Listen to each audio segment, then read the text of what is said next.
아휴, 또 아픈 척이야. 나이 들면 다 이렇다니까. 그러게. 근데 뭐 어쩌겠어. 일단은 입원시켜야지. 의사가 그렇게 하라는데 어떡해. 입원까지 하면 병원비만 엄청 나오겠네. 유라가 한숨을 쉬며 민호에게 속삭였어요. 언제까지 이렇게 살아야 되는 거야. 빨리 재산 받고 끝내고 싶다. 폐렴으로 쓰러져 구급차에 실려온 저는 병실 침대에 누워 그 대화를 들으며 온몸이 떨렸습니다. 며칠째 기침이 심해 도와달라 했을 때는 그냥 감기니까 물이나 마시라더니 이제는 빨리 죽어서 재산이나 달라는 거였죠. 불과 며칠 전 친정엄마가 전화로 기침 소리를 한번 내자 유라는 얼굴이 하얘지며 소리쳤었습니다. 여보, 지금 당장 응급실 가야 돼. 그때 민호는 망설임 없이 차 키를 들고 달려나갔죠. 똑같은 기침인데 저는 그냥 감기라고 무시하고 친정엄마는 응급실이었습니다. 이 모든 일이 어떻게 시작되었는지 그 이야기를 처음부터 들려드릴게요. 저는 김정혜입니다. 올해 68이죠. 남편과 함께 시장에서 국밥집을 운영하면서 평생을 일했어요. 새벽 4시면 일어나 뼈 고는 냄새를 맡으며 육수를 끓이고 밤늦게까지 설거지를 하던 날들이었습니다. 손님들은 저희 국밥이 맛있다고 했지만 솔직히 맛의 비결은 간단했어요. 그냥 정성이었죠. 아끼지 않고 넣는 고기와 뼈, 그리고 시간이었습니다. 그렇게 평생을 일만 하다 보니 돈은 제법 모였어요. 은행 통장에 찍힌 숫자를 볼 때마다 뿌듯했죠. 이 돈으로 나중에 아들 결혼도 시켜주고 손주들 용돈도 주고 싶었습니다. 그런데 남편은 그 돈을 제대로 쓸 새도 없이 세상을 떠났어요. 3년 전이었습니다. 어느 날 갑자기 가슴을 움켜쥐더니 그대로 쓰러졌죠. 심장마비였어요. 병원에 도착했을 때는 이미 늦었습니다. 남편의 장례를 치르고 난 뒤 저는 그 큰 집에 혼자 남았죠. 1년이 흘렀습니다. 저는 그럭저럭 혼자 살아가고 있었어요. 가끔 동네 이웃들과 이야기를 나누고 시장에 장을 보러 가면서 시간을 보냈죠. 그런데 어느 날 갑자기 아들 민호와 며느리 유라가 집에 찾아왔습니다. 둘이 함께 온 건 남편 장례식 이후 처음이었어요. 민호가 갑자기 제 손을 잡으면서 말했습니다. 엄마, 혼자 있으면 위험해. 이제 우리랑 같이 살자. 앞으로 우리가 효도할게. 유라도 옆에서 고개를 끄덕이며 말했습니다. 어머니, 저희가 잘 모실게요. 혼자 계시면 쓸쓸하시잖아요. 그 말을 듣는 순간 제 가슴이 뭉클했어요. 아들이 저를 걱정해 주는구나 싶었죠. 하지만 동시에 이상한 느낌도 들었습니다. 민호는 원래 이렇게 적극적인 아이가 아니었거든요. 결혼하고 나서는 명절에도 얼굴 보기 힘들었는데 갑자기 왜 이러는 걸까요? 며느리 유라의 눈빛을 보니 알 것 같았습니다. 그 눈은 저를 보는 게 아니라 제 뒤에 있는 무언가를 보고 있었죠. 아마도 남편이 평생 모아둔 재산, 이 집, 그리고 은행 통장 속 숫자들을 보고 있었을 겁니다. 효도가 아니라 돈 때문이라는 걸 직감적으로 알았어요. 하지만 저는 그들의 제안을 받아들였습니다. 혼자 사는 게 너무 외로웠거든요. 밤마다 텅 빈 집에서 천장만 바라보고 있으면 남편이 너무 보고 싶었어요. 설령 그들의 목적이 돈이라 해도 어차피 나중에 아들에게 주고 떠날 돈이니까 같이 살아도 괜찮겠다 생각했습니다. 그렇게 저희는 함께 살기 시작했어요. 처음 며칠은 괜찮았습니다. 유라는 저녁 식사를 준비했고 민호는 가끔 어깨를 주물러줬죠. 하지만 시간이 지나면서 분위기가 달라지기 시작했어요. 어느 날부터 제가 갑자기 기침이 나기 시작했습니다. 처음에는 목이 간질간질한 정도였는데 점점 심해졌어요. 며칠이 지나도 나아지지 않았습니다. 저는 유라에게 물어봤어요. 유라야, 내가 요즘 기침이 좀 심한데 병원에 가봐야 될까? 유라는 설거지를 하면서 대수롭지 않게 대답했어요. 어머니, 나이 들면 다 그래요. 약 좀 드시고 쉬세요. 물 많이 드시고요. 민호에게도 말해봤지만 반응은 비슷했습니다. 엄마, 유라 말대로 그냥 쉬어. 요즘 나 바빠서 병원 같이 갈 시간도 없어. 저는 더 이상 말하지 않았어요. 아들과 며느리에게 부담을 주고 싶지 않았죠. 그냥 참고 지내면 나아지겠지 싶었습니다. 그런데 그날 저녁 이상한 일이 벌어졌어요. 유라가 거실 소파에 앉아 전화를 받고 있었는데 갑자기 표정이 순식간에 굳어졌습니다.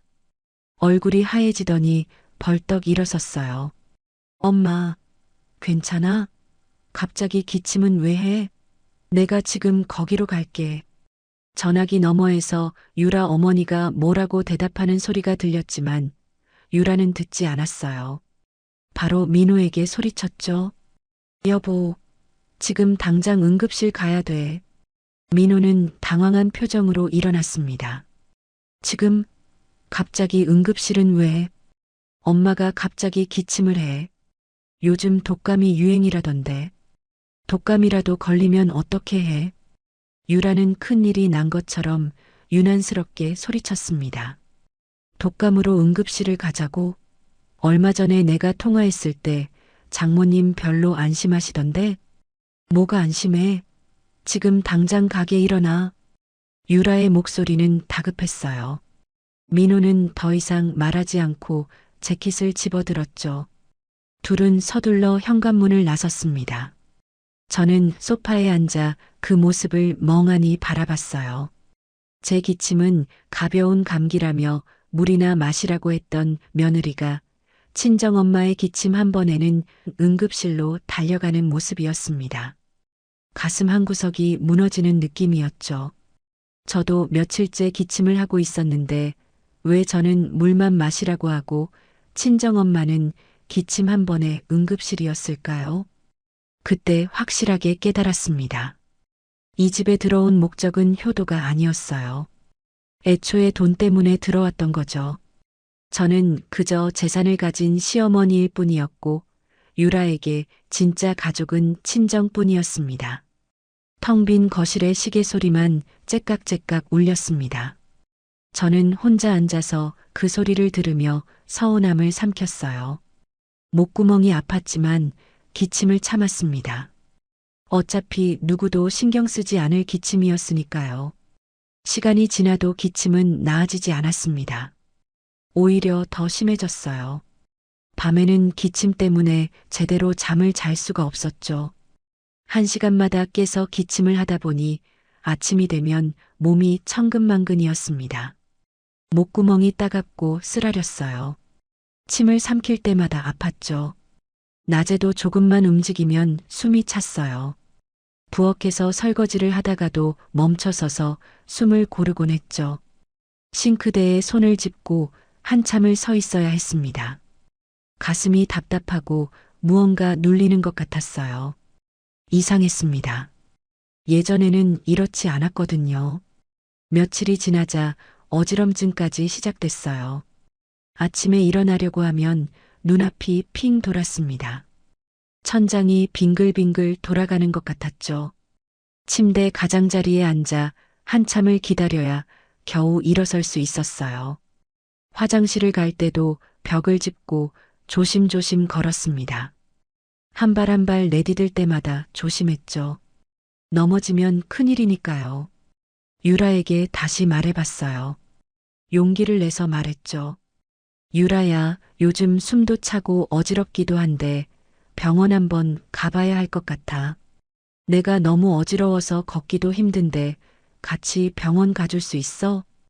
유라는 냉장고에서 뭔가를 꺼내며 대답했습니다. 저를 쳐다보지도 않았어요. 어머니, 요즘 감기가 유행이잖아요. 병원 갈 필요 없어요. 전기장판 틀고 따뜻하게 푹 주무시면 다 나아요. 그 말투가 너무 무심했습니다. 마치 귀찮다는 듯이요. 근데 요즘 너무 어지러워서 넘어질까봐 무서워서 그래. 에이, 어머니. 나이 드시면 다 그런 거예요. 저희 친정 엄마도 그러셨는데 지금은 괜찮으시거든요. 저는 더 말하고 싶었지만 참았어요. 한숨이 나왔지만 삼켰습니다. 민호에게도 말해봤지만 반응은 똑같았어요. 엄마, 유라가 괜찮다잖아. 엄마 너무 예민한 거 아니야? 나이 들면 다 그런 거래. 저는 예민한 게 아니었어요. 정말 아팠습니다. 몸이 말을 듣지 않았죠. 하지만 아들과 며느리는 제 말을 믿지 않았어요. 아니, 믿으려 하지 않았는지도 몰라요. 제가 아프다는 사실을 인정하면 신경 써야 하니까요. 병원에 데려가야 하니까요. 그게 귀찮았던 거죠. 방에 들어가서 문을 닫고 나서야 침대에 주저앉았습니다. 거울을 보니 제 얼굴이 창백했어요. 얼굴에 핏기가 하나도 없었습니다. 눈 밑에는 다크서클이 짙게 드리워져 있었고 볼은 푹 꺼져 있었죠. 며칠 사이에 확실히 살이 빠진 것 같았어요. 광대뼈가 도드라져 보였습니다. 입술도 바싹 말라 있었죠. 제가 봐도 아파 보이는 얼굴이었는데 왜 아들과 며느리는 모르는 걸까요? 어느 날 저녁 유라가 물었습니다. 목소리에는 관심이 없었어요. 그냥 형식적으로 묻는 거였죠. 의무감으로 묻는 것 같았습니다. 어머니, 요즘에는 좀 어때요? 기침 나아지셨어요? 저는 웃으며 대답했어요. 응, 많이 나아졌어. 걱정 마. 많이 좋아졌어. 거짓말이었어요. 전혀 나아지지 않았죠. 오히려 더 심해지고 있었습니다. 하지만 말하지 않았어요. 어차피 아무도 신경 쓰지 않을 테니까요. 말해봤자 또 나이 들면 다 그렇다고 할 테니까요. 그럼 다행이네요. 푹 쉬세요. 유라는 그렇게 말하고는 방으로 들어갔어요. 저에게 밥은 먹었는지, 하루 어떻게 보냈는지, 불편한 건 없었는지 묻지 않았습니다. 그냥 들어갔죠. 민호도 마찬가지였어요. 퇴근하고 피곤한지 소파에 앉아서 텔레비전만 봤습니다. 저는 그 옆에 앉아 있었지만 민호는 저를 쳐다보지도 않았어요. 저는 방으로 돌아와 침대에 누워 천장을 바라봤습니다. 어둠 속에서 천장만 빤히 쳐다봤죠. 남편이 살아있었다면 어땠을까요? 남편은 제가 아프면 바로 병원에 데려갔을 거예요. 제가 기침을 조금만 해도 걱정했었죠. 약국에 가서 약도 사오고 따뜻한 죽도 끓여줬을 겁니다. 밤새 제 옆에서 등을 쓰다듬어 줬을 거예요. 하지만 지금은 남편이 없죠. 제 옆에 있는 건 저를 걱정하지 않는 아들과 며느리뿐이었습니다. 아니, 옆에 있다고 할 수도 없죠. 같은 집에 살지만 마음은 멀리 떨어져 있었으니까요. 저는 눈을 감고 잠들려고 노력했습니다. 하지만 기침 때문에 잠들 수 없었죠. 기침을 할 때마다 가슴이 아팠습니다. 밤새 기침을 하다가 동이 트고 나서야 겨우 잠이 들었어요. 하지만 얼마 자지 못했습니다. 1시간쯤 잤을까요? 몸은 천근만근이었지만 일어나야 했죠. 아침에 일어났을 때 몸이 무거웠어요. 온몸이 납덩어리가 된 것 같았죠. 침대에서 일어나는 것조차 힘들었습니다. 며칠째 계속 집에만 있으니 답답했어요. 방에 갇혀 있는 느낌이었죠. 민호와 유라는 출근하고 없었고 저는 하루 종일 집에 혼자 있었습니다.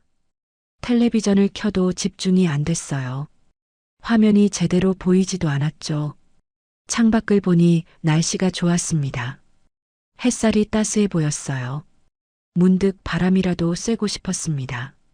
계속 집에만 있으니 가슴이 더 답답한 것 같았거든요. 밖에 나가면 좀 나아지지 않을까 싶었죠. 옷을 입고 가방을 챙겼어요. 지갑을 넣으면서 생각했습니다. 나간 김에 시장이라도 다녀올까? 냉장고에 김치도 떨어졌고 반찬도 만들어야 했거든요. 유라는 요리를 잘 못했어요. 아니, 안 했다는 게 맞을지도 몰라요. 결국 저희 집 밥은 제가 다 챙겨야 했습니다. 제가 안 하면 아무도 안 했죠. 장바구니를 챙기는데도 손이 떨렸습니다. 거울을 보니 얼굴이 많이 야위었더군요. 하지만 나가야 했습니다. 이대로 집에만 있으면 미칠 것 같았어요. 현관문을 열고 나서니 바깥 공기가 시원했습니다. 뱃속으로 시원한 공기가 들어오는 게 느껴졌죠. 아, 역시 밖이 좋구나 싶었습니다. 계단을 내려가는데 다리가 후들거렸지만 난간을 꼭 잡고 한 계단씩 조심히 내려갔어요. 숨이 차서 중간에 멈춰 서기도 했죠. 밖에 나가서는 천천히 걸었어요. 평소보다 훨씬 느린 속도였죠. 하지만 괜찮았습니다. 바깥 공기를 마시니 조금은 숨이 트이는 것 같았어요. 몇 걸음 걷다가 벤치에 앉아 숨을 고르면서 생각했습니다. 그래도 나와서 다행이야. 계속 집에만 있었으면 더 답답했을 거야 라고요. 다시 일어나서 걸었습니다. 시장까지 가는 게 평소보다 훨씬 힘들었어요. 평소에는 10분이면 가는 거리인데 오늘은 20분도 넘게 걸린 것 같았습니다. 숨이 차서 자꾸 멈춰 서야 했거든요. 전봇대에 기대서 숨을 고르기도 했죠. 지나가는 사람들이 저를 쳐다봤지만 신경 쓰지 않았어요. 가슴이 답답하고 다리에 힘이 없었습니다. 발을 질질 끌면서 걸었어요. 하지만 계속 걸었습니다. 바깥 공기를 마시니 숨 쉬는 게 나은 것 같기도 했죠. 드디어 시장에 도착했어요. 평소에 자주 가는 시장이었습니다. 사람들의 목소리가 들렸어요. 활기찬 분위기였죠. 저는 먼저 야채 가게로 갔습니다. 배추랑 물을 사야 했거든요. 야채를 고르는데 갑자기 눈앞이 흐려졌습니다. 초점이 맞지 않는 것 같았어요. 눈을 계속 깜빡였지만 나아지지 않았죠. 어지러웠습니다. 머리가 핑 도는 느낌이었어요. 그래서 잠깐 앉아야겠다고 생각했습니다. 야채 가게 앞 벤치에 앉으려고 했어요. 하지만 벤치까지 가는 게 쉽지 않았습니다. 휘청거리는 다리로 몇 걸음 걸어가는데 갑자기 눈앞이 핑 돌았습니다. 세상이 빙글빙글 도는 것 같았어요. 바닥이 위로 올라오는 느낌이었죠. 뭔가 이상하다 싶었어요. 잘못됐다는 걸 느꼈습니다. 순간 다리에 힘이 풀렸죠. 무릎이 꺾이면서 몸이 앞으로 쏠리는 게 느껴졌습니다. 넘어지면 안 되는데 라는 생각이 들었어요. 하지만 몸이 말을 듣지 않았습니다. 손을 뻗어 무언가를 잡으려 했지만 허공만 휘저었죠. 저는 결국 쿵 하는 소리와 함께 바닥에 쓰러졌어요. 얼굴이 차가운 바닥에 닿았습니다. 팔로 얼굴을 가리려 했지만 늦었죠. 어깨와 팔꿈치가 바닥에 부딪혔어요. 아팠지만 아픔도 제대로 느껴지지 않았습니다. 주변 사람들의 놀란 목소리가 들렸어요. 웅성거리는 소리가 들렸지만 제대로 들리지는 않았습니다. 모든 소리가 멀리서 들려왔죠. 마치 제가 물속에 있는 것 같았어요. 아이고, 할머니. 어머, 쓰러지셨어. 사람들의 목소리가 뒤섞여 들렸습니다. 저는 눈을 뜨려고 했지만 쉽지 않았어요. 눈꺼풀이 너무 무거웠거든요. 아이고, 김 여사님. 익숙한 목소리가 들렸어요. 정숙 씨였습니다. 시장에서 떡집을 운영하는 분이죠. 저희는 남편이 살아있을 때부터 알고 지낸 사이였어요. 국밥집에서 가끔 떡을 사다 주곤 했었죠. 김 여사님, 정신 좀 차려봐요. 김 여사님. 정숙 씨가 제 곁으로 달려왔습니다. 제 어깨를 흔드는 게 느껴졌어요. 누가 119 좀 불러주세요. 빨리요. 여기 할머니가 쓰러지셨어요. 정숙 씨의 다급한 목소리가 들렸어요. 저는 눈을 뜨려고 했습니다. 정숙 씨의 얼굴이 희미하게 보였어요. 걱정스러운 표정이었죠. 김 여사님, 괜찮아요? 정신 차리세요. 저는 입을 열려고 했지만 목소리가 나오지 않았어요. 힘이 하나도 없었습니다. 곧 사이렌 소리가 들렸습니다. 구급차였죠. 점점 가까워지는 사이렌 소리가 들렸어요. 누군가 저를 들것에 옮겼습니다. 몸이 들어 올려지는 게 느껴졌어요. 혹시 여기 보호자분 계세요? 구급대원이 물었습니다. 제가 아는 분이에요. 제가 같이 갈게요. 정숙 씨가 대답했어요. 정숙 씨의 손이 제 손을 꼭 잡았습니다. 그 따뜻함이 느껴졌어요. 구급차 안으로 들어갔습니다. 천장의 조명이 눈부셨어요. 구급대원이 제 맥박을 재고 혈압을 쟀습니다. 산소 마스크를 씌웠죠. 숨쉬기가 조금 편해졌어요. 할머니, 괜찮으세요? 곧 병원 도착해요. 구급대원이 말했습니다. 저는 고개를 살짝 끄덕였어요. 김 여사님, 괜찮아요. 곧 병원 도착해요. 힘내세요. 정숙 씨가 제 손을 꼭 잡고 있었습니다. 저는 정숙 씨의 손을 느끼며 조금 안심이 됐어요. 적어도 혼자는 아니구나 싶었죠. 정숙 씨가 옆에 있어서 다행이었습니다. 병원에 도착했어요. 들것이 구급차에서 내려졌고 응급실로 들어갔습니다. 의사들이 분주하게 움직였어요. 누군가 제 맥박을 재고 청진기로 가슴 소리를 들었습니다. 주사를 맞았어요. 팔에 따끔한 통증이 느껴졌죠. 혈압이 많이 낮네요.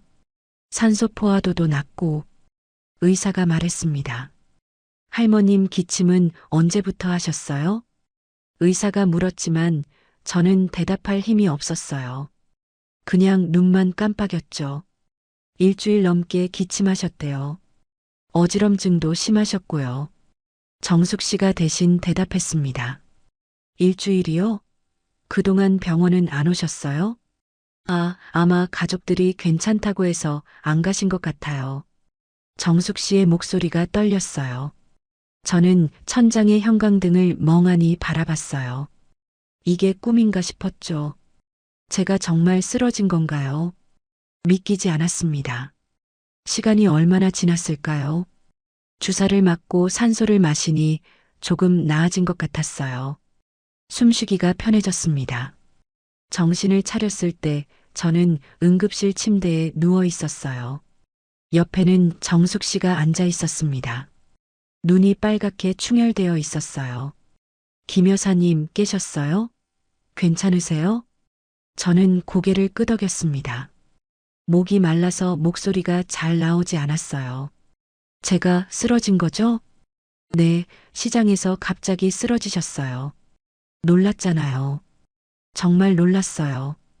정숙 씨의 눈에 눈물이 고였어요. 운 것 같았죠. 저는 미안했습니다. 죄송해요. 제가 걱정 끼쳐드렸네요. 폐만 끼치네요. 무슨 말씀을 그렇게 하세요. 당연히 도와드려야죠. 이건 당연한 거예요. 정숙 씨는 제 손을 꼭 잡아줬습니다. 제 가족보다 이웃이 더 저를 걱정해 주는 게 이상했지만 동시에 너무 고마웠어요. 가족분들한테 연락했어요. 곧 오실 거예요. 정숙 씨가 말했습니다. 저는 고개를 끄덕였어요. 이제 민호와 유라가 오겠죠. 와도 귀찮아할 게 뻔했습니다. 몇 시간이 지나서 민호와 유라가 병원에 도착했어요. 둘은 헐레벌떡 응급실로 들어왔습니다. 숨을 헐떡이고 있었죠. 민호가 숨을 헐떡이며 말했어요. 엄마, 괜찮아? 다친 데는 없어? 저는 고개를 끄덕였습니다. 응, 괜찮아. 이런 일로 연락해서 미안해. 그러자 유라가 짜증 섞인 목소리로 말했어요. 얼굴이 붉어져 있었습니다. 어머니, 이 정도였으면 미리 말씀이라도 하시지. 저희 지금 회사에서 급하게 오느라 힘들었어요. 회의 중인데 사과하고 급하게 나온 거예요. 그 말을 듣는 순간 가슴이 철렁했어요. 걱정이 아니라 불편함이었습니다. 제가 쓰러져서 미안하다는 게 아니라 자기들이 오느라 힘들었다는 거였죠. 회의를 중단하고 와서 불편했다는 거였어요. 그래, 미안하다 유라야. 내가 일부러 그런 건 아니야. 저는 작은 목소리로 말했어요. 목소리가 떨렸습니다. 에휴, 알았어요. 그래서 의사는 뭐래요? 유라가 팔짱을 끼고 물었습니다. 아직 검사 결과가 안 나왔대요. 정숙 씨가 대신 대답했어요. 아, 그럼 결과 나올 때까지 기다려야 하나요? 저희 회사 가야 하는데. 유라가 시계를 보며 말했습니다. 저는 아무 말도 하지 못했어요. 그냥 고개를 숙였습니다. 옆에 있던 정숙 씨가 놀란 표정으로 유라를 쳐다봤어요. 하지만 유라는 신경 쓰지 않았습니다. 민호도 마찬가지였죠. 근데 엄마, 언제쯤 퇴원할 수 있어? 올해 입원할 거는 아니지? 요즘 우리도 돈이 빠듯해서. 민호의 말에 저는 더욱 마음이 아팠어요. 제 건강보다 돈을 걱정하는 거였습니다. 제가 괜찮은지, 많이 아팠는지는 묻지 않았어요. 그저 언제 퇴원하는지, 병원비는 얼마나 나오는지만 물었죠. 정숙 씨가 조용히 자리에서 일어났어요. 김 여사님, 저는 이만 가볼게요. 내일 다시 올게요. 푹 쉬세요. 정숙 씨, 정말 고마워요. 제 목소리가 떨렸습니다. 눈물이 날 것 같았어요. 정숙 씨는 제 손을 한 번 더 꼭 잡아주고는 나갔습니다. 응급실에는 저와 아들, 며느리만 남았어요. 하지만 3명이 함께 있어도 외로웠습니다. 가족이 곁에 있는데도 혼자인 것 같았죠. 그날 밤 저는 천장을 바라보며 생각했습니다. 피를 나눈 아들보다 이웃인 정숙 씨가 더 저를 걱정해 주는 게 맞는 건가 싶었어요. 가슴 한구석이 무너지는 것 같았죠. 다음 날 아침 의사 선생님이 병실로 오셨어요. 젊은 남자 의사였는데 표정이 심각했습니다. 손에 차트를 들고 있었죠. 민호와 유라도 함께 있었습니다. 둘은 의자에 앉아 있었어요. 의사 선생님이 차트를 보면서 말했어요. 환자분 상태가 생각보다 심각합니다. 폐렴이에요. 그것도 꽤 진행된 상태죠. 엑스레이 사진을 보니 폐에 염증이 많이 차 있더라고요. 폐렴이라는 말에 저는 깜짝 놀랐어요. 그냥 감기인 줄 알았는데 폐렴이었다니요. 그동안 기침도 심하고 어지러움도 심하셨을 텐데 많이 고생하셨겠네요. 숨도 많이 차셨죠? 하루만 늦었어도 큰일 날 뻔했습니다. 정말 다행이에요. 의사 선생님의 말에 민호가 당황한 표정을 지었어요. 폐렴이요? 그럼 심각한 건가요? 위험한 건가요? 네, 노인분들한테는 폐렴이 위험할 수 있어요. 특히 이렇게 방치하셨으면 더 위험하죠. 지금은 안정이 되긴 했지만 입원 치료가 필요합니다. 항생제 치료를 받으셔야 해요. 최소 일주일은 입원하셔야 할 것 같아요. 일주일이라는 말에 유라의 얼굴이 굳어졌습니다. 입원이라는 말이 마음에 들지 않는 것 같았어요. 표정이 확 굳어졌죠. 일주일이나요? 그렇게 오래요? 유라가 물었습니다. 네, 폐렴은 제대로 치료하지 않으면 재발할 수 있어요. 완전히 나을 때까지 치료받으셔야 합니다. 나이도 있으시니까 더 조심하셔야 하고요. 의사 선생님이 설명했습니다. 그동안 집에서 증상이 있으셨는데 왜 병원에 안 오셨어요? 의사 선생님이 저를 보며 물었어요. 저는 민호와 유라를 힐끔 쳐다봤습니다. 둘은 눈을 피했어요. 의사 선생님이 나가고 나서 민호가 말했어요. 엄마, 왜 진작 말 안 했어? 이렇게 심한 줄 몰랐잖아. 진작 말했으면 병원 갔을 텐데. 저는 쓴웃음이 나왔습니다. 허탈했어요. 그게 무슨 소리야? 내가 몇 번이나 말했잖아. 근데 너희가 괜찮다고 나이 들면 다 그렇다고 했잖아. 엄마, 그래도 이 정도면 또 말했어야지. 우리가 알아차릴 때까지 계속 말했어야지. 민호의 말에 화가 났어요. 하지만 참았습니다. 화를 내봤자 달라질 게 없었으니까요. 이미 일어난 일이었죠. 일주일이나 입원해야 하면 병원비는 얼마나 나올까 걱정이네. 유라가 걱정스러운 표정으로 말했습니다. 제 건강이 아니라 돈을 걱정하는 거였죠. 저는 그 말을 듣고 가슴이 답답했어요. 유라야, 병원비는 내가 낼 거니까 걱정하지 마. 내 돈으로 낼게. 아니, 그게 아니라 저희가 당연히 내야죠. 근데 요즘 저희도 여유가 없어서요. 카드값도 나가고 대출 이자도 나가고. 유라의 말투는 마지못해 하는 것 같았어요. 의무감으로 말하는 것 같았죠. 저는 더 이상 말하고 싶지 않았습니다. 그냥 고개를 돌려 창밖을 바라봤어요. 하늘이 흐렸습니다. 어머니, 저희 잠깐 나갔다 올게요. 밥 먹고 와야 해서요. 아침도 못 먹었거든요. 민호와 유라는 그렇게 병실을 나갔습니다. 배고프다는 둥, 커피 마시고 싶다는 둥 이야기하며 나갔죠. 저는 혼자 남았어요. 병실은 조용했습니다. 옆 침대에는 할머니 한 분이 주무시고 계셨고, 저는 천장을 바라보며 멍하니 있었죠. 1시간쯤 지났을까요? 목이 말라서 물을 마시려고 침대 옆 테이블에 손을 뻗었어요. 물컵을 집으려고 몸을 살짝 일으켰는데 병실 밖에서 목소리가 들렸습니다. 민호와 유라의 목소리였어요. 복도에서 이야기하는 소리가 들렸죠. 제 귀가 쫑긋해졌습니다. 유라의 목소리가 들렸어요. 아휴, 또 아픈 척이야. 나이 들면 다 이렇다니까. 우리 친정 엄마도 이랬는데 약 먹으니까 바로 괜찮아지셨거든. 심장이 철렁 내려앉았습니다. 아픈 척이라니요. 저는 정말 아팠는데요. 쓰러져서 구급차 타고 온 거였는데 말이죠. 민호의 목소리도 들렸어요. 그러게, 근데 뭐 어쩌겠어. 일단은 입원시켜야지.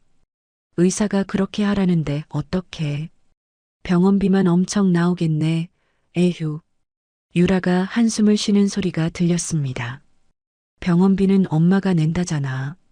우린 신경 쓰지 말자. 하, 언제까지 이렇게 살아야 되는 거야. 시어머니 모시고 사는 것도 힘든데. 친구들은 다 자유롭게 사는데 나만 이래.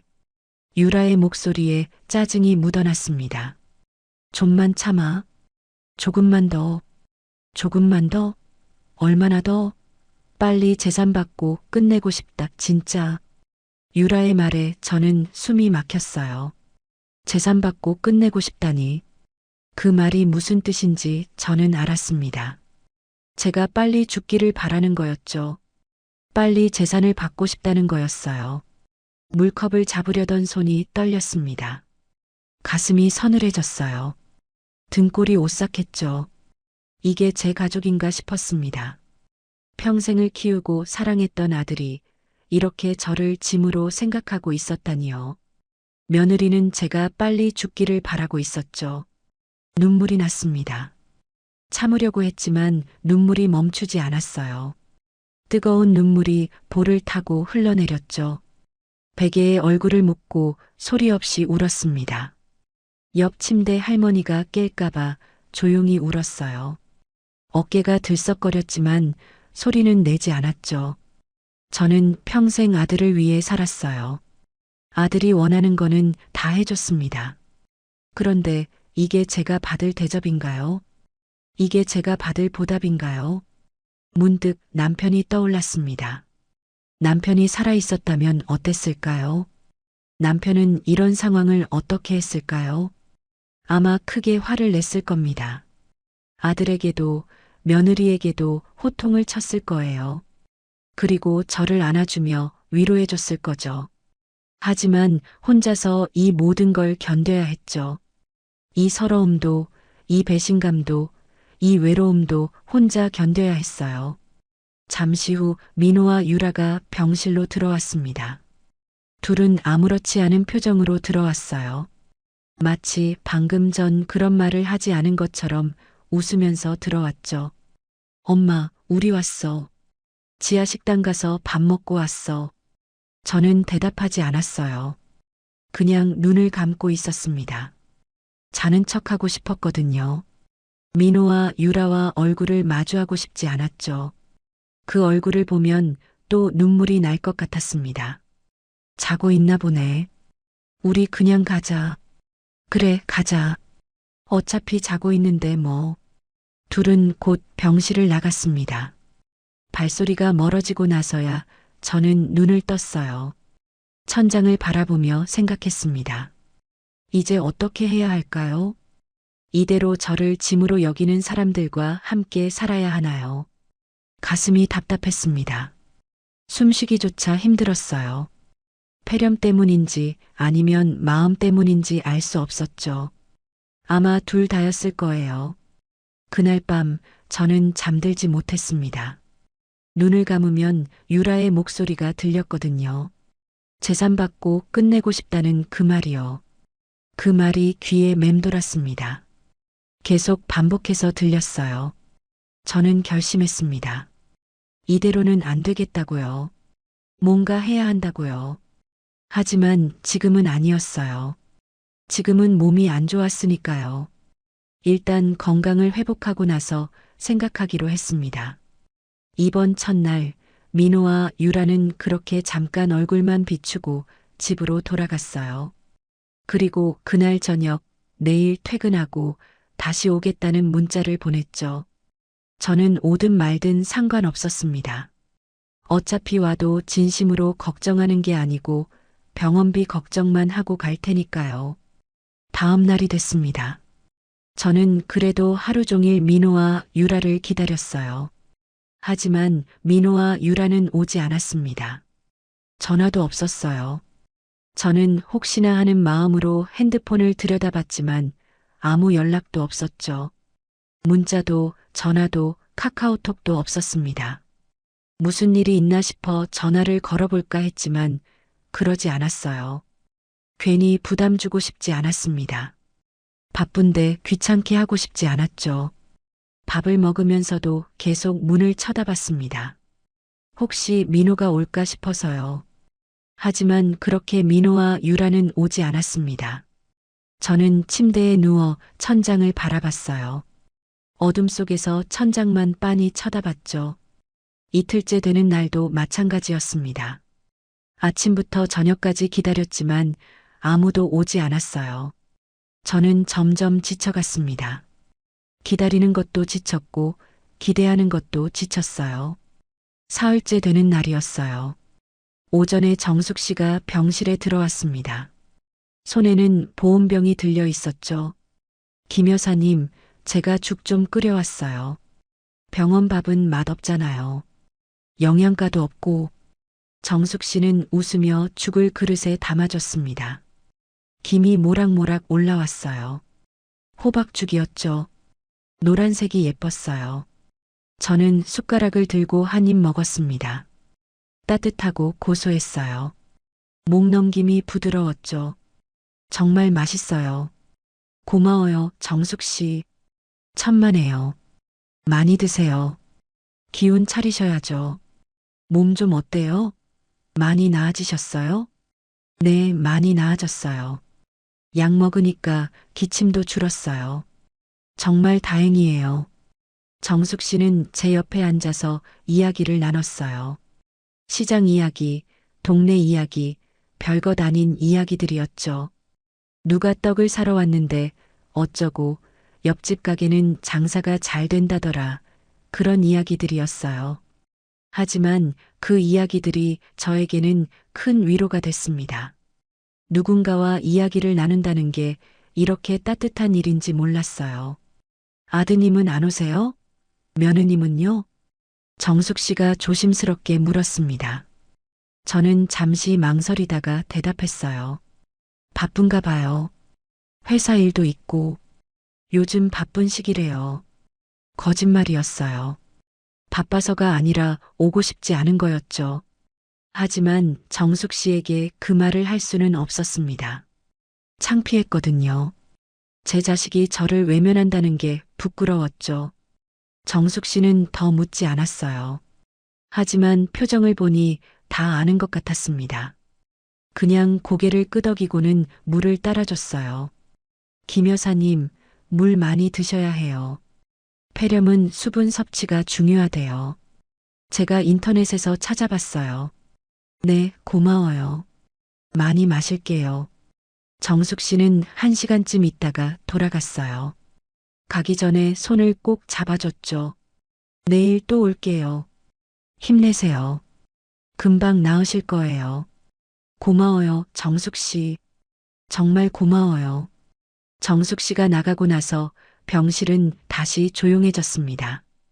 저는 창밖을 바라봤어요. 해가 지고 있었습니다. 하늘이 붉게 물들어 있었죠. 노을이 예뻤어요. 그날 밤에도 민호는 오지 않았어요. 전화도 없었습니다. 저는 핸드폰을 보다가 결국 전화를 걸었어요. 벨이 몇 번 울리다가 민호가 받았습니다. 여보세요? 민호야, 엄마야. 엄마, 갑자기 무슨 일이야? 민호의 목소리는 귀찮다는 듯 했어요. 저는 가슴이 아팠지만 참았습니다. 아니, 그냥 잘 지내나 싶어서 병원에 온다고 했는데 안 오길래. 아, 바빠서 그래. 엄마는 잘 지내고 있지? 엄마는 많이 나아졌어. 그래, 다행이다. 그럼 푹 쉬어. 나 지금 친구들이랑 모임 중이라서. 모임 중이라는 말에 저는 더 마음이 아팠어요. 친구들 만날 시간은 있으면서 저를 보러 올 시간은 없다는 거였죠. 그래, 알았어. 미안해, 바쁜데. 민호는 그렇게 전화를 끊었어요. 통화 시간은 채 1분도 안 됐습니다. 저는 핸드폰을 내려놓고 한숨을 쉬었어요. 가슴이 답답했습니다. 다음 날 정숙 씨가 또 왔습니다. 이번에는 과일을 가져왔어요. 사과와 배를 깎아서 담아왔죠. 예쁜 그릇에 담겨 있었습니다. 김 여사님, 과일 드세요. 비타민도 섭취해야 몸에 좋대요. 저는 고마워서 눈물이 날 뻔했어요. 피를 나는 가족보다 이웃이 더 저를 챙겨주다니요. 정숙 씨, 저 때문에 맨날 여기까지 오고 미안해요. 제가 폐만 끼치네요. 무슨 말씀을 그렇게 하세요. 제가 좋아서 오는 거예요. 김 여사님이 혼자 계시는 게 안쓰러워서요. 정숙 씨는 웃으며 물을 따라줬습니다. 저는 과일을 먹으며 정숙 씨와 이야기를 나눴어요. 그 시간이 제일 행복했습니다. 하루 중에 정숙 씨가 오는 시간만 기다렸죠. 며칠이 더 지났어요. 민호와 유라는 단 한 번도 오지 않았습니다. 전화도 거의 없었죠. 제가 먼저 전화해도 바쁘다며 금방 끊었어요. 저는 이제 기대하지 않았습니다. 어차피 올 마음이 없는 사람들이니까요. 대신 정숙 씨가 매일 왔습니다. 죽을 끓여오기도 하고 과일을 가져오기도 했어요. 반찬을 만들어 오기도 했죠. 물을 떠주고 이야기를 나눴습니다. 정숙 씨가 없었다면 저는 어떻게 지냈을까요? 생각만 해도 끔찍했죠. 아마 혼자 외롭게 지냈을 겁니다. 어느 날 정숙 씨가 말했어요. 김 여사님, 제가 생각해 봤는데요. 혼자 계시면 외로우시잖아요. 퇴원하시면 저희 집 놀러 오세요. 같이 밥 먹어요. 저희 아들이랑 딸도 같이요. 저는 고개를 끄덕였습니다. 고마워요, 정숙 씨. 정말 고마워요. 정숙 씨는 웃으며 제 손을 잡아줬어요. 그 손이 따뜻했습니다. 남편이 죽고 나서 이렇게 따뜻한 손길을 느낀 건 처음이었어요. 진심으로 저를 걱정해주는 손길이었죠. 그때 깨달았습니다. 핏줄이라고 해서 다 가족은 아니구나. 진짜 가족은 마음을 쓰는 사람이구나. 정숙 씨는 피 한 방울 섞이지 않았지만 제 진짜 가족 같았어요.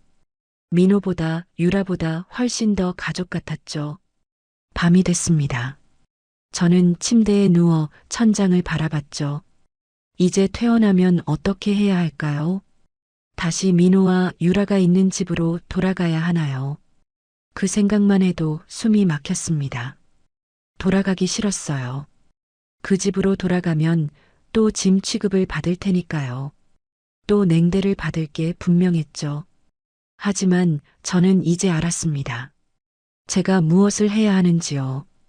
더 이상 속지 않을 거예요. 더 이상 당하지 않을 겁니다. 제 인생은 제가 정하는 거니까요. 제 재산도 제가 정하는 거죠.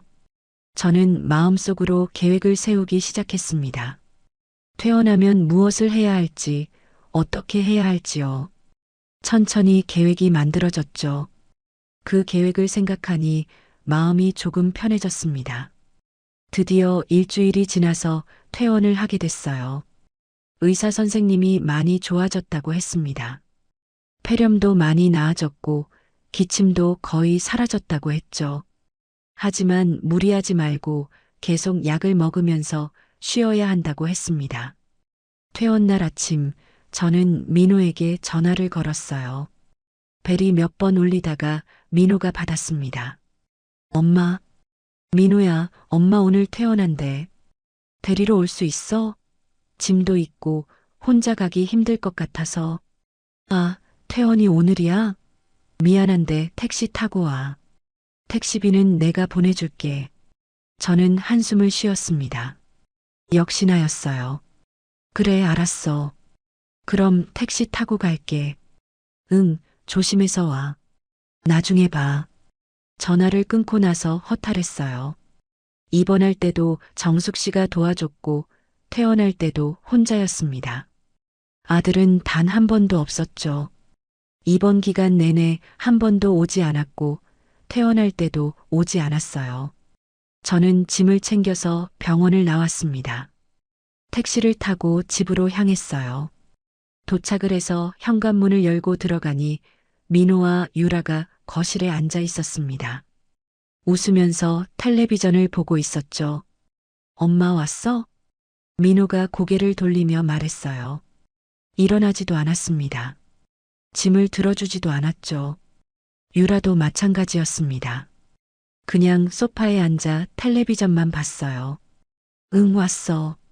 저는 무거운 가방을 들고 방으로 들어가려는데 유라가 말했어요. 어머니, 잠깐만요. 저희가 할 말이 있어요. 저는 멈춰섰습니다. 가방을 내려놓고요. 왜? 무슨 일인데? 유라가 민호를 쳐다봤어요. 민호는 머뭇거리다가 입을 열었습니다. 불편한 표정이었죠. 엄마, 저기, 우리가 할 말이 있어. 중요한 얘기야. 저는 가방을 내려놓고 소파에 앉았어요. 무슨 말을 할지 대충 짐작이 갔습니다. 무슨 일인데? 민호가 말했습니다. 목소리가 조금 떨렸어요. 엄마, 요즘 계속 아프잖아. 이번에는 입원까지 했고. 그러니까 혹시 가지고 있는 재산 미리 정리해 두는 거 어때? 심장이 철렁 내려앉았습니다. 재산 정리라니요. 예상했던 말이었지만 실제로 들으니 충격이었습니다. 민호야, 그게 무슨 소리야? 재산 정리? 응, 혹시 모르잖아. 나중에 문제 생기면 복잡하니까. 미리 정리해 두는 게 낫지 않을까 싶어서. 유라가 끼어들었습니다. 당당한 목소리였어요. 어머니, 혹시 모르잖아요. 갑자기 무슨 일 생기면 어떡해요? 문제 생기기 전에 미리 정리해 두는 게 좋잖아요. 상속세도 줄일 수 있고요. 요즘은 다들 그렇게 한대요. 저는 두 사람을 번갈아 봤어요. 민호는 눈을 피했습니다. 유라는 당당하게 제 눈을 쳐다보고 있었죠. 부끄러운 줄도 모르는 것 같았어요. 혹시 너네는 내가 죽기를 바라는 거야? 그래서 재산 정리하라는 거야? 제 목소리가 떨렸어요. 화가 났습니다. 민호가 당황하며 말했어요. 아니, 그게 아니라 그냥 미리 준비하는 거지. 당연히 엄마는 오래오래 살아야지. 그런 뜻이 아니야. 미리 준비? 난 아직 죽을 생각 없어. 아직 건강하고 멀쩡해. 저는 자리에서 일어났습니다. 더 이상 이야기하고 싶지 않았어요. 방으로 들어가려는데 유라가 말했죠. 짜증 섞인 목소리였습니다. 어머니, 저희 인생도 있어요. 저희도 계획이 있다고요. 저는 돌아서서 유라를 쳐다봤어요. 너희 인생? 그래, 너희 인생 있겠지. 근데 내 인생은? 난 그냥 죽으라는 거야? 저희가 어머니 모시고 사는 것도 쉽지 않아요. 그 정도는 알아주셔야죠. 제 주변 친구들은 다 자유롭게 사는데 저만 이래요. 유라의 말에 화가 치밀었어요. 자유롭게 살고 싶으면 왜 같이 살자고 했을까요? 애초에 제 재산 때문에 들어온 거면서요. 하지만 참았습니다. 화를 내봤자 소용없었으니까요. 저는 대답하지 않고 뒤돌아 방으로 들어가서 문을 닫았어요. 침대에 앉아 한숨을 쉬었습니다. 이제야 확실히 알았어요. 민호와 유라는 저를 버린 겁니다. 돈 때문에 이 집에 들어왔고 돈만 받으면 떠날 사람들이었어요. 그날 밤 저는 잠들지 못했습니다. 창밖을 바라보며 생각했어요. 이대로 살 수는 없었습니다. 변해야 했어요. 제 인생을 되찾아야 했죠. 다음 날 아침 저는 결심을 했습니다. 더 이상 속지 않겠다고요. 재산도 남겨줄 이유도 없다고요. 민호와 유라는 제 가족이 아니었습니다. 그저 재산을 노리는 사람들일 뿐이었죠. 저는 서랍을 열어 통장을 꺼냈어요. 평생 모아둔 돈이었습니다. 남편과 함께 일하면서 한 푼, 두 푼 모은 돈이죠. 새벽부터 밤늦게까지 일하면서 모은 돈이었어요. 원래 계획은 이 돈을 민호에게 줄 생각이었습니다. 아들이니까요. 하지만 이제는 아니었죠. 저는 컴퓨터를 켰어요. 인터넷 뱅킹에 접속해서 계좌를 확인했습니다. 예금, 적금, 주식, 부동산까지 제 재산을 모두 정리하기 시작했어요. 하나하나 확인하고 정리했죠. 집도 팔기로 했습니다. 이 집은 남편과 제가 평생 일해서 산 집이었어요.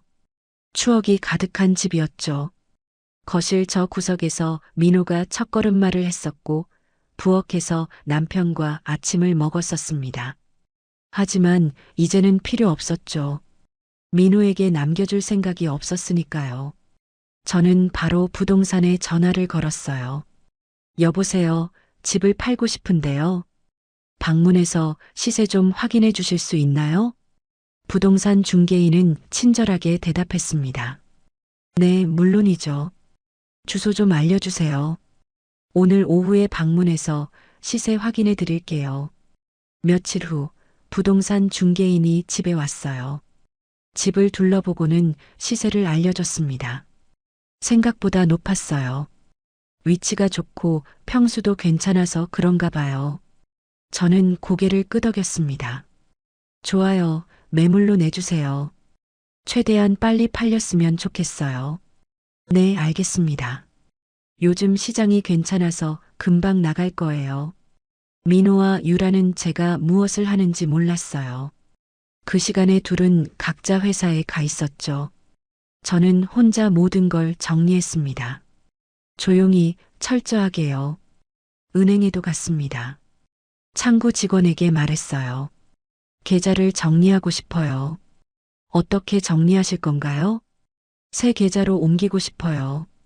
제 이름으로만 된 계좌로 만들어서 이쪽으로 돈을 다 옮겨주세요. 직원은 고개를 끄덕이며 서류를 준비했어요. 저는 서류에 서명을 하며 생각했습니다. 이제 시작이에요. 제 인생을 되찾는 시작이죠. 모든 절차가 끝나고 집으로 돌아왔습니다. 저는 평온했어요. 오랜만에 마음이 편했습니다.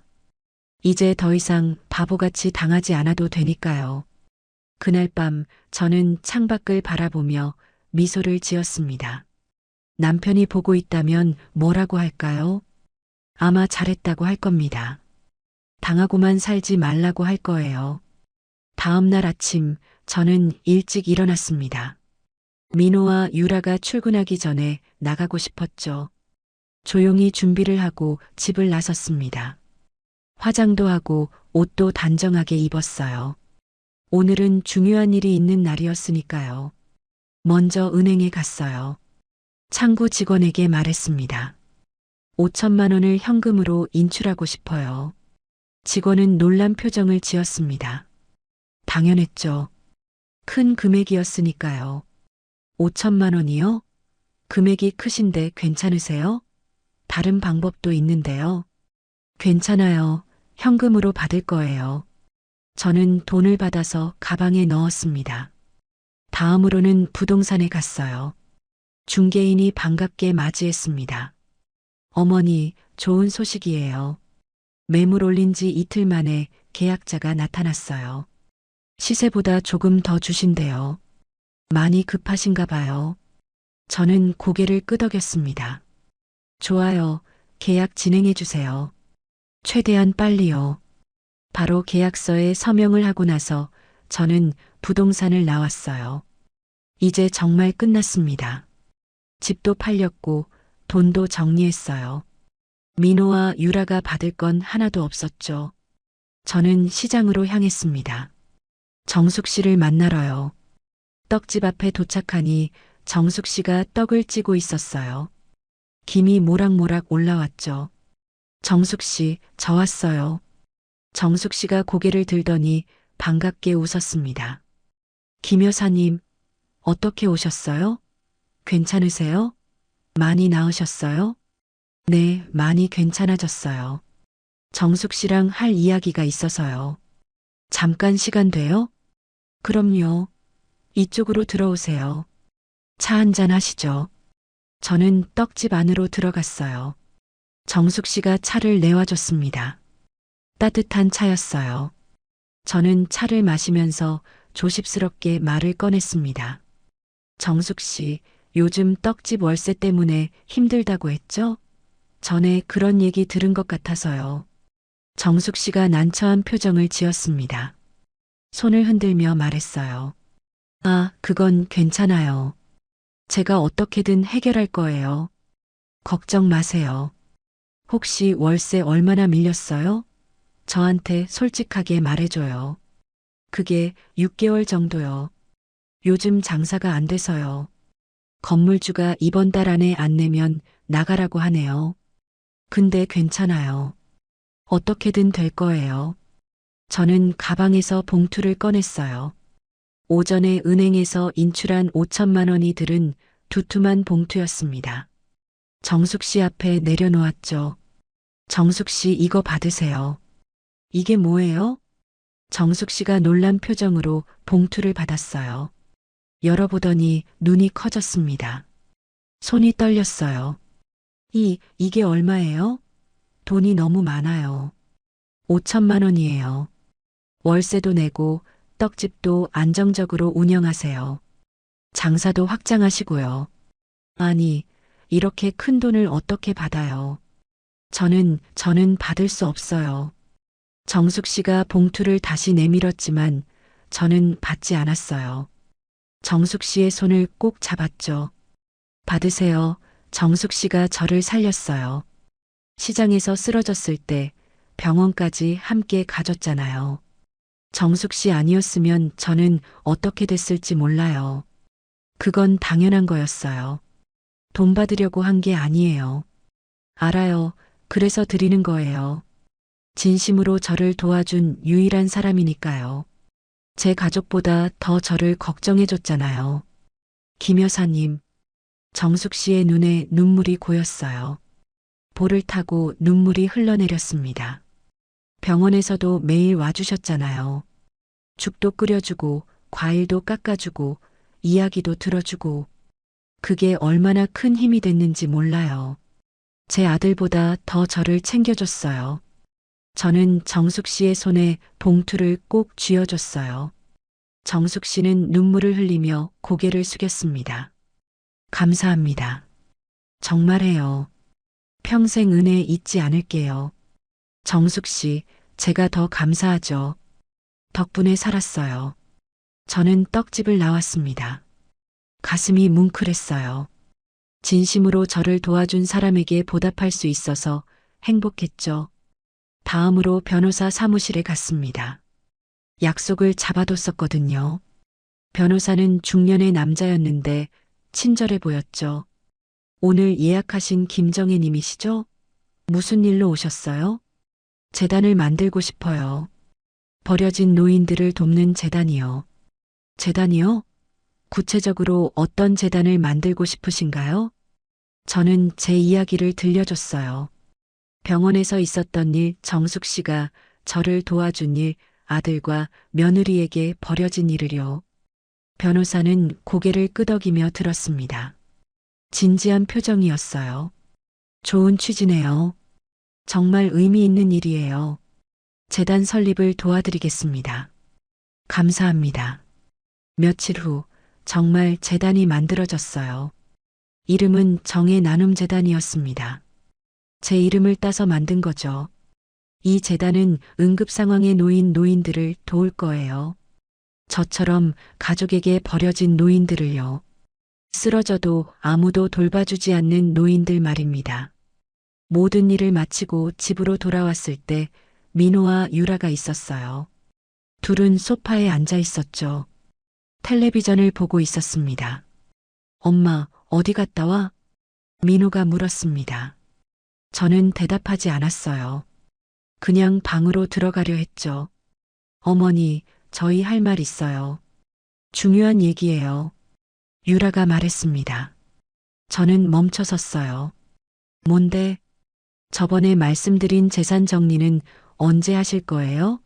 계속 미루시면 안 되잖아요. 유라의 말에 저는 코웃음이 나왔어요. 어이가 없었습니다. 재산 정리? 걱정 마. 이미 다 했어. 깨끗하게. 민호와 유라가 놀란 표정을 지었습니다.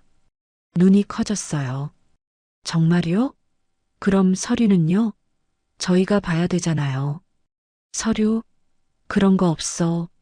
내가 알아서 했으니까. 너희는 신경 쓸 필요 없어. 저는 방으로 들어가서 문을 닫았어요. 민호와 유라가 뭐라고 하는 소리가 들렸지만 신경 쓰지 않았습니다. 이제 곧 알게 될 테니까요. 아무것도 받을 수 없다는 걸요. 그날 밤 저는 침대에 누워 천장을 바라봤어요. 마음이 편했습니다. 이제 정말 끝났어요. 제 복수가 시작된 거죠. 진짜 복수는 이제부터였습니다. 일주일 후 부동산에 가서 계약서에 최종 서명을 했습니다. 이제 이 집은 제 집이 아니었어요. 새 주인의 집이었죠. 집으로 돌아왔을 때 민호와 유라가 거실에 있었습니다. 주말이라 집에 있었던 거예요. 저는 둘 앞에 서서 말했습니다. 이 집은 이미 팔았어. 다음 주에 이사 나가야 되니까 너희들도 정리하고 나가. 순간 정적이 흘렀어요. 민호와 유라가 멍한 표정으로 저를 쳐다봤습니다. 믿을 수 없다는 표정이었죠. 네, 그게 무슨 소리예요? 유라가 먼저 입을 열었어요. 목소리가 떨리고 있었죠. 얼굴이 하얗게 질렸습니다. 이 집 팔았다고. 다음 주까지 나가야 돼. 새로운 사람 들어오기로 했어. 엄마, 무슨 소리야? 우리랑 상의도 없이 집을 왜 팔아? 우리가 여기서 살고 있잖아. 민호가 벌떡 일어났습니다. 얼굴이 빨개져 있었어요. 화가 난 것 같았죠. 상해? 왜 너희랑 상의를 해야 돼? 내 집인데. 내 돈으로 산 집인데. 그래도 저희가 같이 살고 있잖아요. 저희 동의 없이 어떻게 그럴 수 있어요? 유라도 일어나서 소리쳤습니다. 목소리가 날카로웠어요. 같이 산 게 뭐 대수야? 너희는 나를 버렸잖아. 저는 담담하게 말했어요. 목소리에 감정을 넣지 않았죠. 민호가 당황한 표정을 지었습니다. 버렸다니 무슨 소리야? 우리가 언제 버렸다고 그래? 병원에서 들었어. 너희 둘이 하는 말 다 들었다고. 빨리 재산 받고 끝내고 싶다고. 내가 아픈 척 하는 거라고 했잖아. 유라의 얼굴이 하얗게 질렸어요.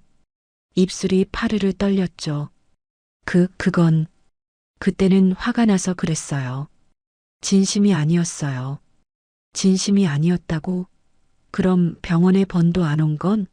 전화도 안 한 건? 그것도 진심이 아니었어? 저는 차갑게 말했습니다. 민호가 할 말을 잃었어요. 나를 버렸던 너희는 더 이상 내 가족이 아니니까 너희한테는 한 푼도 남겨줄 필요 없잖아. 저는 방으로 들어가려 했어요. 하지만 뒤에서 유라가 소리쳤습니다. 목소리가 떨렸죠. 어머니, 저희가 이 집에 와서 얼마나 어머니한테 효도를 했는데요. 밥도 해드리고 같이 살아드렸잖아요. 저는 돌아서서 유라를 쳐다봤어요. 코웃음이 나왔습니다. 효도? 이 집에 들어온 이유가 효도가 아니라 애초에 돈 때문에 들어온 거 아니야? 솔직하게 말해봐. 유라가 할 말을 잃었어요. 얼굴이 붉어졌죠. 너희가 나한테 해준 게 뭐야? 아플 때 병원 한 번 데려가줬어? 입원했을 때 한 번이라도 와줬어? 아무것도 안 했잖아. 그것도 제대로 안 했잖아. 결국 내가 다 했어. 제 목소리가 떨렸어요. 하지만 울지 않았습니다. 이제 울 이유가 없었으니까요. 그러면서 재산은 달라고? 빨리 죽으라고? 그게 효도야? 엄마, 미안해. 우리가 잘못했어. 다시 생각해봐, 제발.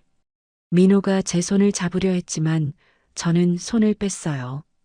만지고 싶지 않았습니다. 이미 늦었어. 집도 팔렸고 재산도 다 정리했어. 너희한테 남겨줄 건 아무것도 없어. 한 푼도 없다고. 그럼 남은 돈은 다 어디 갔어요? 어머니가 모은 돈이요. 저희 돈이잖아요. 유라가 다급하게 물었습니다. 목소리가 커졌어요. 너네 돈? 언제부터 내 돈이 너희 돈이 됐어? 내가 번 거야. 내 남편이랑 내가 모은 거라고. 그래도 저희가 받을 권리가 있잖아요. 권리?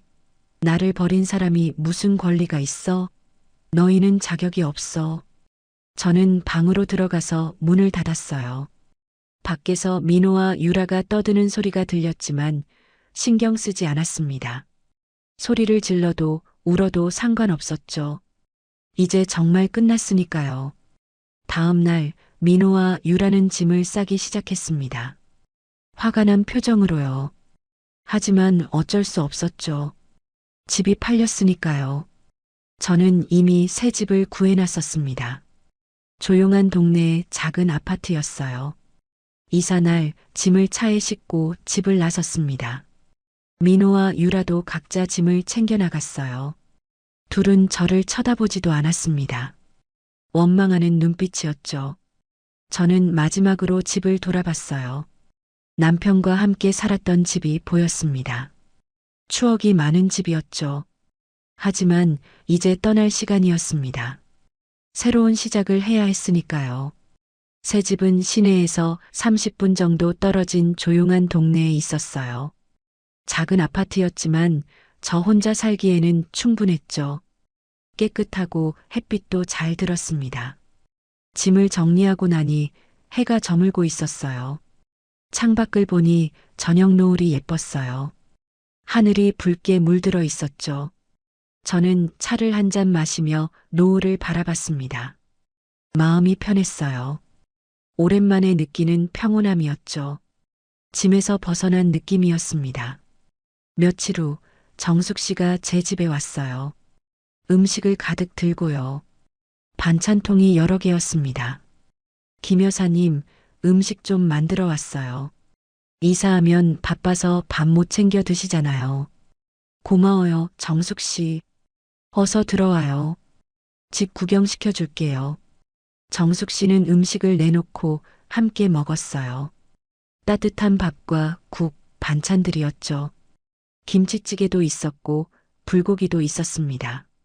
둘이서 이야기를 나누며 밥을 먹었어요. 정말 오랜만에 느끼는 가족 같은 분위기였죠. 민호, 유라와 같이 살 때는 느껴보지 못한 따뜻함이었습니다. 김 여사님, 혼자 계시면 외로우시죠? 제가 자주 놀러 올게요. 가끔 저희 집에도 놀러 오시고요. 고마워요. 제가 정숙 씨 덕분에 살아요. 정말로요. 무슨 말씀을요? 제가 더 감사하죠. 그 돈 덕분에 떡집도 살렸어요. 월세도 다 냈고요. 정숙 씨는 웃으며 제 손을 잡아줬어요. 그 손이 따뜻했습니다. 진심이 느껴지는 손길이었죠. 그 후로 저는 정숙 씨 가족과 자주 만났어요. 일주일에 한두 번은 만났죠. 명절에는 함께 모여 밥을 먹었습니다. 정숙 씨의 아들과 딸도 만났어요. 25살 아들, 22살 딸이었죠. 착한 아이들이었습니다. 저를 할머니처럼 대해줬어요. 공손했고 따뜻했죠. 추석에는 정숙 씨 집에서 송편을 만들었어요. 정숙 씨 가족과 함께요. 다 같이 둘러앉아 송편을 빚었습니다. 정숙 씨의 딸이 말했어요. 할머니, 저도 할머니처럼 예쁘게 빚고 싶어요. 그래, 이렇게 하는 거야. 천천히 해봐. 저는 손녀처럼 가르쳐 줬어요. 함께 웃고 이야기하며 송편을 만들었죠. 그 시간이 너무 행복했습니다. 어느 날 정숙 씨가 말했어요. 진지한 표정이었죠. 김 여사님, 저희가 여사님 가족이에요. 진짜 가족이요. 그 말을 듣는 순간 눈물이 났습니다. 하지만 슬픈 눈물은 아니었어요. 행복한 눈물이었죠. 가슴이 뭉클했습니다. 고마워요, 정숙 씨. 정말 고마워요. 저는 이제 외롭지 않았어요. 진짜 가족을 찾았으니까요. 핏줄로 연결된 가족이 아니라 마음으로 연결된 가족을요. 정숙 씨 가족은 저를 진심으로 대해줬습니다. 걱정해주고 챙겨주고 사랑해줬어요. 민호한테서는 한 번 전화가 왔었어요. 그 일이 있고 몇 달이 지난 후였죠. 엄마, 나야. 우리 한번 만날 수 있을까? 무슨 일인데? 그냥 다 사과하고 싶어서. 우리가 잘못했어. 민호야, 이미 늦었어. 난 너희를 용서할 생각 없어. 저는 전화를 끊었습니다. 더 이상 민호와 이야기하고 싶지 않았어요. 이미 끝난 관계였으니까요. 밤이 되면 저는 창밖을 바라보곤 해요. 별들이 반짝이는 하늘을 보며 생각합니다. 핏줄이라서 가족이 아니고 저를 살려준 사람이 제 가족이었어요. 저를 버린 사람에게는 아무것도 남기지 않았죠. 그게 제 마지막 복수입니다. 그리고 저는 행복하게 살고 있어요. 진짜 가족들과 함께요. 정숙 씨와 그 가족들과요. 매일 웃고 이야기하고 밥 먹으면서 행복하게 살고 있습니다. 가끔 정의 나눔 재단에서 연락이 와요. 어떤 할머니를 도왔다는 소식, 어떤 할아버지가 도움을 받았다는 이야기요. 그럴 때마다 뿌듯합니다. 제가 겪었던 일이 다른 노인들에게는 일어나지 않았으면 좋겠어요. 이제 저는 진짜 자유롭습니다. 짐에서 벗어났고 진짜 가족을 찾았으니까요. 나머지 인생은 저를 위해 그리고 진짜 가족들을 위해 살 거예요. 그게 제가 선택한 길이고 후회하지 않습니다. 이야기를 끝까지 들어주신 분이 계시다면 댓글 하나만 남겨주세요. 지금까지 이야기 들어주셔서 감사합니다. 구독과 좋아요 부탁드려요. 여러분의 관심 하나하나가 제게 큰 힘이 됩니다.